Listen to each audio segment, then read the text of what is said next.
All right, next question deals with voting, and of course that's a major part of the Office of Secretary of State. Senator Thatcher, as Secretary of State, how would you ensure greater election security and voter participation?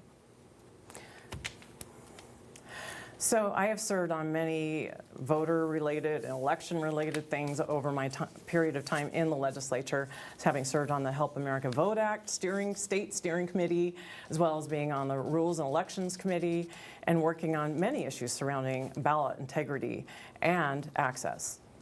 So the thing is, I think we do have a very good system in place. We have vote by mail with great safeguards. We do a good job as our state. I do think it's worth looking into every step of the voting process, from registering to vote to counting that last ballot, and making sure that we have the best processes in place, have the best security in place, and are constantly seeking for that improvement. In fact, I think with the recent wildfires that we've had and thousands of mailboxes having been burnt down, that vote by mail has some great options for folks, but they are not getting that information. And I would like to open up some more in-person voting opportunities where possible.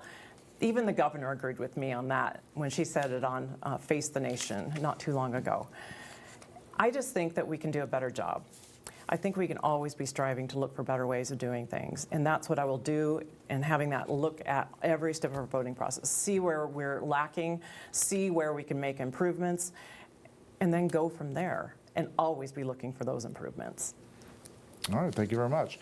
Senator Fagan, same question to you as Secretary of State. How would you ensure greater election security and voter participation? Well, this is actually a great example of a difference between Senator Thatcher and myself. I don't believe expanding access to the ballot should be a partisan issue.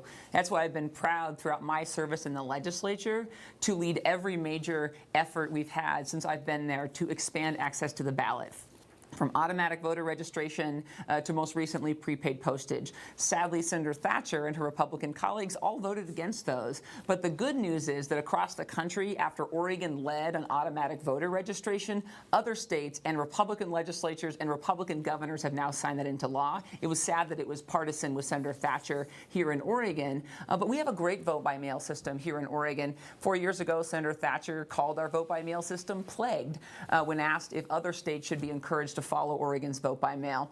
It couldn't be further from the truth. In fact, I've been the only one in this campaign willing to stand up to the president's lies and say unequivocally that claims of widespread voter fraud are a myth. And they're a myth perpetrated by people who want to make it harder for certain people to vote. In fact, when you look at Senator Thatcher's record on voting rights, not only has she voted against expanding access to the ballot, but she's actually been the initiative petitioner on ways to make it even harder for folks to register to vote.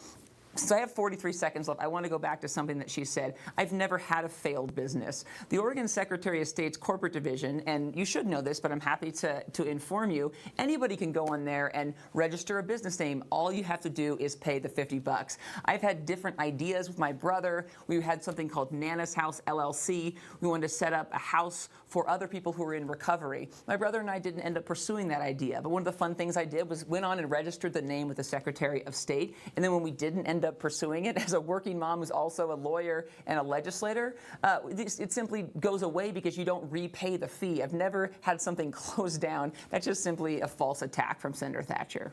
All right, very good. That's time. Senator Thatcher, you do get 30 seconds to talk about voting again now. Well, thank you. With motor voter and prepaid postage, it hasn't been shown to increase voter participation. In fact, if you look at the 2014 election before motor voter and prepaid postage came into being, and 2018, where still no prepaid postage yet, but motor voter was enacted, voter participation went down 3%. So the devil's always in the details, and just voting no on something does not mean you're opposed to having access to the ballot, like my opponent says. All right, thank you very much. Senator Fagan, 30 more seconds. Sure. I mean, it's simply a fact that automatic voter registration increased voter registration in Oregon by 20%.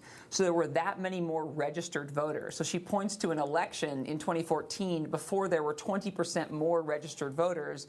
and an election after there were 20% more, and then is arguing about the rate of participation and turnout. There has been more voters in Oregon. That's the goal, to make it easier for more of you to cast your ballot and have your voice heard. Very good. Thank you very much. Ladies, that does it for the questioning tonight. You do get time for a closing statement. It's not much. You'll each get a minute. Senator Thatcher, why don't you begin? You get 1 minute to tell us about why you want to be our Secretary of State. In 2016, Dennis Richardson was chosen to be our Secretary of State. It's because voters could see that we needed, after a series of government financial fiascos, we needed a watchdog in government and not a lapdog to special government interests. I see this office as wanting to help people, and we do that by having fair, transparent elections and fair, transparent redistricting. We do that by taking on the biggest challenges facing Oregon right now, and we audit it, and we hold government accountable and fix the problem. I am proud to know that 99% of the donations that I've received are from Oregonians. I'm the only candidate in this race who has a coalition of people from the left, right, and middle who are looking for change. When my opponent takes money from the governor, I just think that puts up a little bit too much of a conflict of interest. I want to pursue a path of positivity, and I ask for your vote in November. All right. Thank you, Senator. Senator Fagan. Well, elections are about choices, and Oregonians, you have a clear choice this fall between a candidate who has voted lockstep with her party to restrict access to the ballot and a candidate who's led the fight to expand it. A candidate who has stayed silent when misinformation about public health or conspiracy theories threatens our democracy and the health of our loved ones, and one who has spoken up against that misinformation. One candidate who is propped up primarily by right-wing, extreme right-wing organizations, and a candidate who is endorsed by the people that you have trusted for years.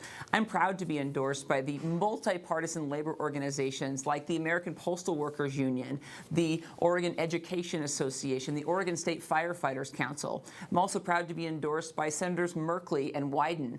Proud to be endorsed by the Oregon League of Conservation Voters and Planned Parenthood and the Oregon nurses who are fighting every day. But I'm not done until I have your vote. I'm Shemia Fagan, and I'm asking for your vote this November or October, whenever you sit with your family to vote safely from home here in Oregon. All right, thank you very much. Ladies, Senators Thatcher and Fagan, thank you very much for coming over across the mountain and being with us here in Central Oregon.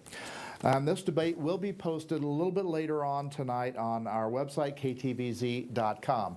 Now, tomorrow night we're hosting the debate for the mayor of Redmond. Incumbent Mayor George Endicott, Charles Baer, and Tanner Robertson will be here in the studio. That's, again, right here at 7 o'clock.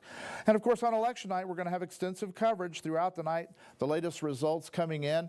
And we'll be back with you later tonight for the latest in local news and weather at 1 to 10 on Fox. Until then, I'm Lee Anderson. Enjoy your evening.